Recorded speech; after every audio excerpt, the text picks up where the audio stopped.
Opening the king's diagonal instantly prepares for rapid queen and bishop development, asserting central influence. Immediately contesting the center with asymmetrical pawn structure promises an engaging, complex battle where control of key squares will be fiercely contested. Quickly developing a knight centralizes pressure and prepares for the pawn storm, setting the stage for a dynamic middle game. Developing the knight to c6 controls the d4 square, a typical Sicilian objective, and prepares further development. Immediately challenging the center opens a dynamic fight for space and piece activity. Black opens a diagonal for the queen and prepares to contest central control by relieving pawn tension. Reclaiming the pawn with the knight immediately opens diagonals and prepares for rapid piece development, aiming for central influence. Developing the knight here contests the center and prepares kingside castling, a sound response to white's central pawn push. Developing the knight here bolsters central control and prepares for castling, maintaining the tension in this Sicilian defense. Solidifying the center and preparing for the bishop development, this pawn push opens lines for future play. Placing the bishop on c4 actively targets black's kingside and prepares for an early kingside attack, while also maintaining flexible development for white's other pieces. Unleashing a calculated threat against white's weak b2 pawn, black immediately injects tactical urgency into the position, forcing white to address this inconvenient pressure.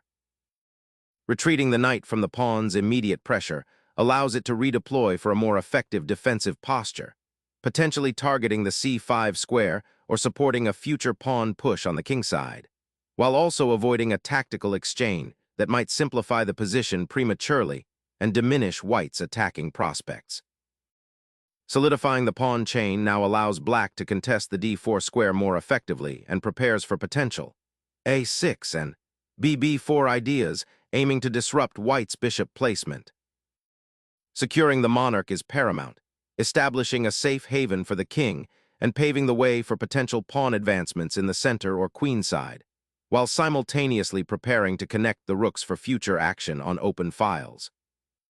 Solidifying the kingside structure, this bishop's relocation prepares for castling and also subtly influences the center by potentially eyeing the d4 pawn. Developing the bishop to a more active diagonal, this move prepares to pressure black's queenside structure and potentially eye the weak f7 square.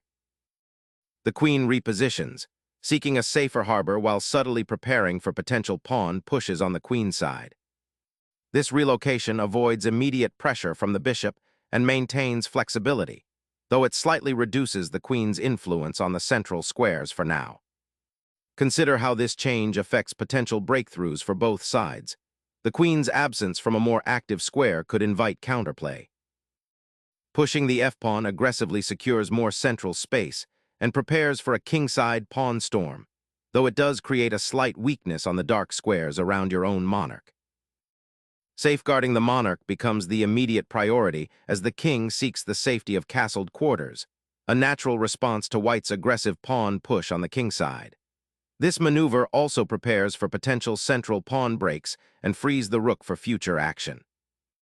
Elevating the bishop to d3 strategically reorients white's queenside attack, creating a more active diagonal for the bishop and preparing to contest the crucial d-file.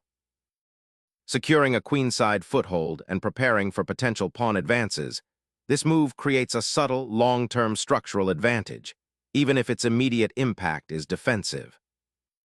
Unleashing a pawn storm on the kingside, white boldly advances the g-pawn, aiming to pry open lines and create attacking chances against black's castled king. This aggressive pawn thrust signals an intention to exploit the slightly underdeveloped position of black's queenside pieces. While it creates immediate threats and potential attacking avenues, it also potentially weakens white's own king's safety and can lead to sharp, tactical complications if black can skillfully parry the onslaught and launch a counterattack. The success of this ambitious pawn push hinges on white's ability to follow through with subsequent attacking moves before black can consolidate and exploit the created weaknesses. Launching a bold queenside pawn thrust, black challenges white's kingside pawn storm and simultaneously aims to seize greater territorial control, creating intricate pawn chains that may dictate future play. Unleashing a pawn storm, white boldly probes the kingside, aiming to disrupt black's solid setup and potentially create mating threats with the advanced pawn. Embracing the knight's retreat to e8 is a fascinating decision, prioritizing safety and a potential counterstrike over immediate engagement, acknowledging the white king's growing presence on the kingside. This repositioning allows the knight to either f6 square or reroute to g7, bolstering the pawn chain and preparing for defensive maneuvers. It's a subtle way of saying, you may be advancing, but I'm building a solid wall and looking for weaknesses. Unleashing the queen towards the king's side, white aims to amplify pressure against black's relatively exposed monarch, eyeing potential mating nets that could develop from the g7 pawn's advance. Seeking to solidify the kingside attack, black aims to counter white's aggressive pawn advances by creating a stronger defensive structure. The queen's aggressive repositioning aims to exploit the weakened dark squares around black's castled king, creating immediate tactical threats and aiming to infiltrate the kingside.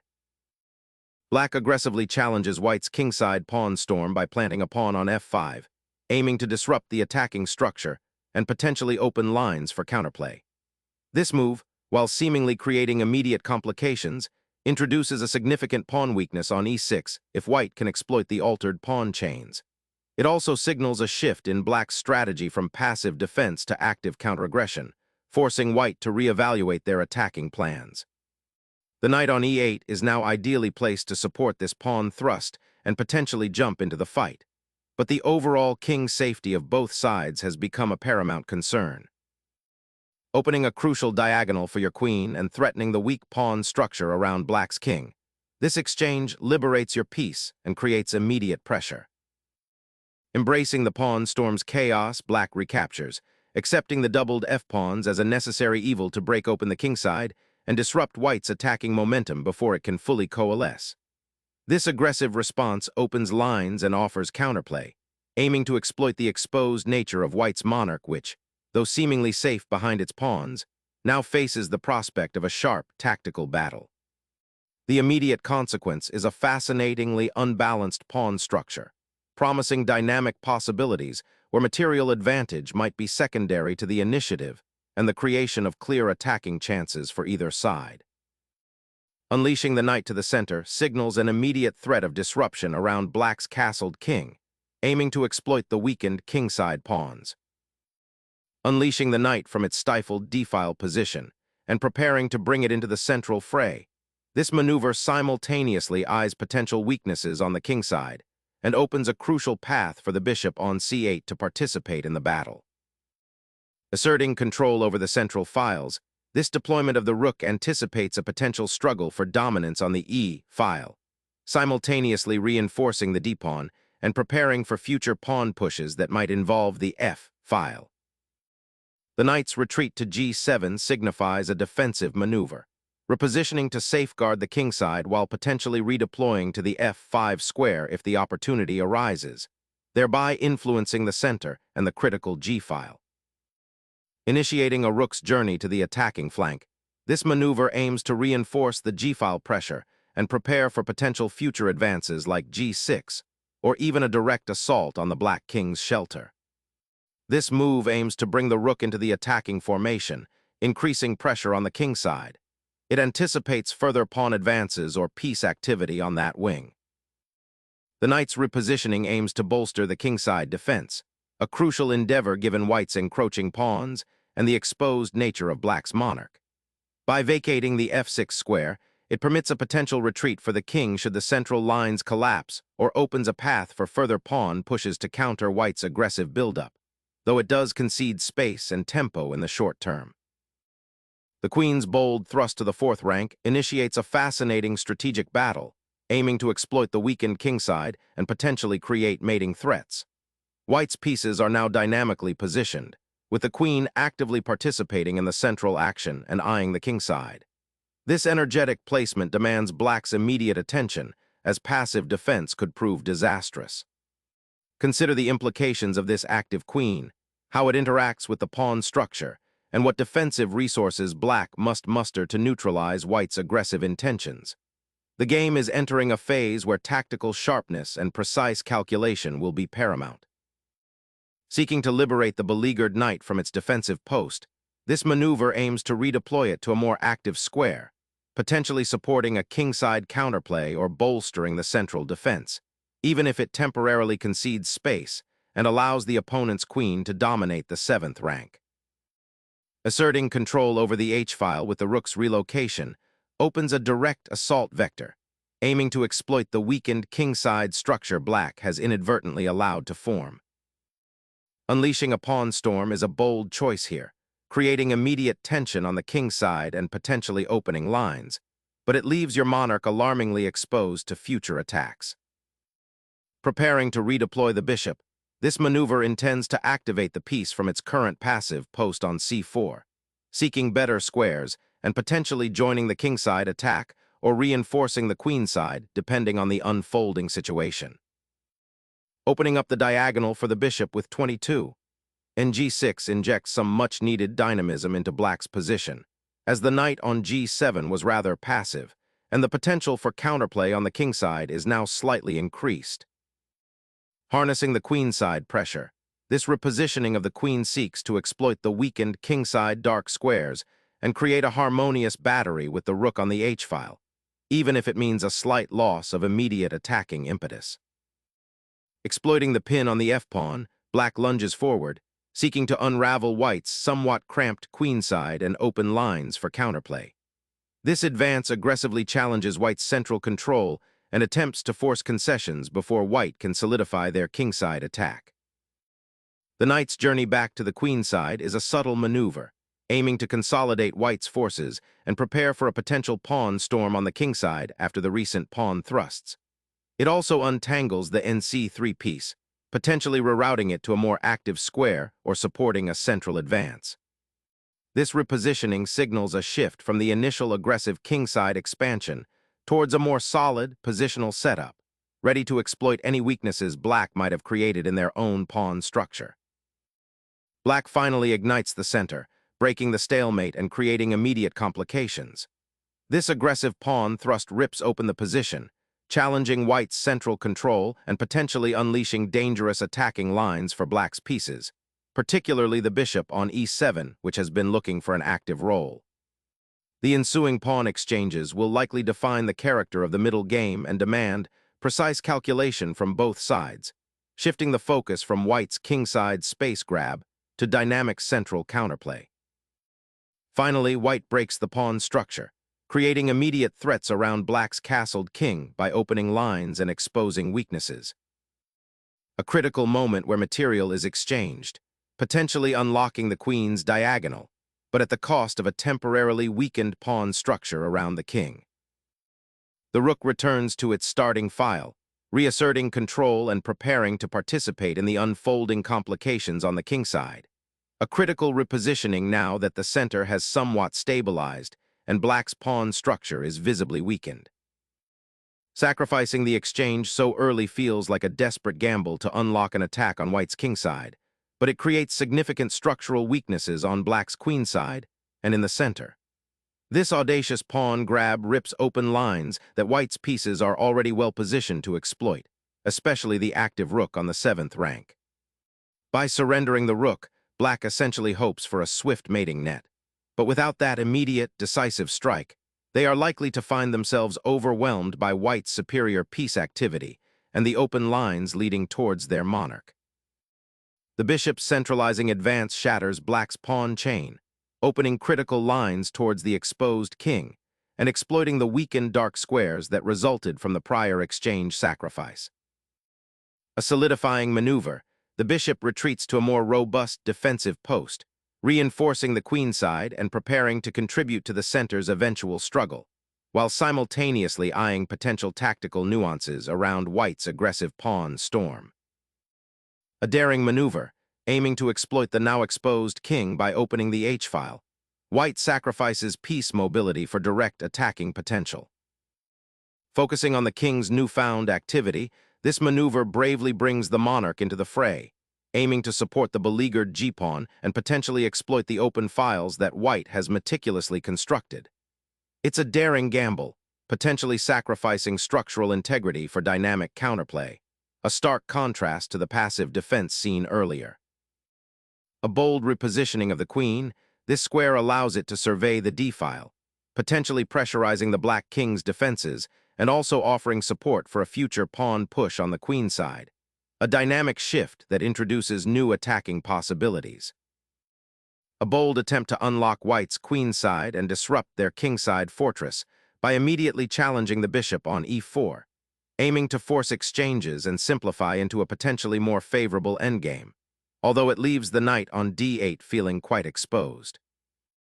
The queen retreats, not out of fear, but to regroup and survey the unleashed storm on the kingside, hoping to find a calmer flank to exploit while the enemy king, though seemingly secure, now has an exposed pawn structure inviting a potential squeeze. A desperate attempt to untangle the pieces and introduce a sliver of counterplay through the now open g-file, but it leaves the king surprisingly exposed for now. Unleashing a rook sacrifice to rip open lines, white immediately targets the black king's exposed position and aims to exploit the weakened pawn shield that has formed. A bold sacrifice to rip open lines, aiming to exploit the exposed king at the heart of the enemy camp. Unleashing a forcing check now aims to shatter black's defensive structure, forcing the king into a precarious position and exploiting the exposed dark squares around it. The black king, now stripped of its pawn shield on the kingside, faces an onslaught. Its safety is entirely compromised by the exposed nature of its position, forcing a desperate retreat to the center to find any semblance of shelter amongst the remaining pieces. This forceful exchange finally opens lines towards the black king, a stark contrast to the pawn structure's earlier solidity. White sacrifices material for a devastatingly exposed monarch, a gamble that could prove brilliant or disastrous depending on black's immediate defensive capabilities. The diagonal now feels like a highway to victory, provided white can consolidate the advantage before black mobilizes their remaining forces. With the king exposed and centralized, black's immediate priority is desperately seeking refuge. Relocating the monarch towards the queen side, specifically to d7, offers a slim chance to escape the perpetual harassment and potential mating nets white is weaving. Initiating a subtle regrouping, this knight aims to improve its defensive posture and prepare for potential counterplay on the kingside, potentially supporting a future attack or simply avoiding further tactical skirmishes where it's currently exposed. Unleashing a desperate counterattack, black seeks to disrupt white's queenside dominance and disrupt the carefully constructed pawn structure. The unexpected capture with the knight immediately dissolves the previously built-up tension on the kingside, creating a starkly simplified position where the open files will now dictate the flow of the game. The black queen's bold plunge into the white camp, though seemingly aggressive, drastically simplifies the position, potentially leading to a disadvantageous endgame given white's material advantage and open king. Suddenly, white seeks to untangle their pieces and escape the immediate danger, aiming to reposition the knight to a more active square. Black's queen now dances back to safety, reclaiming a pawn and attempting to stabilize the position after white's aggressive king hunt. The material is now even, but white's pieces are remarkably active, particularly the rook on the 7th rank, and the knight on f2 has found a surprisingly solid defensive post. Black must find a way to untangle their pieces and activate their own rooks, which have been largely passive, or risk being slowly crushed by white's superior coordination and potentially exposed king. Unleashing a powerful discovered check, white forces the black king into further exposure, sacrificing a knight to dismantle the pawn shield and exploit the exposed king's desperate situation, aiming to simplify into a winning material advantage and a decisive attack. The king's exposed position on c6 now becomes a significant liability as the queenside collapses. Seizing the exposed queen, a tactical strike that clears the 6th rank and simplifies into a winning advantage, dictates the immediate future of this game. The black king, now exposed and adrift, desperately seeks sanctuary, but the active rook on g8 offers little respite, merely a potential target for further white aggression. The bishop's retreat opens a crucial diagonal for the queen, aiming to exploit the exposed black king and potentially create mating threats with coordinated piece pressure. Sacrificing the rook opens the g-file, forcing the white king into a precarious position and potentially creating attacking opportunities for the remaining black pieces. Securing the king's escape and preparing for potential checks are paramount after such a fierce exchange, preventing immediate tactical threats.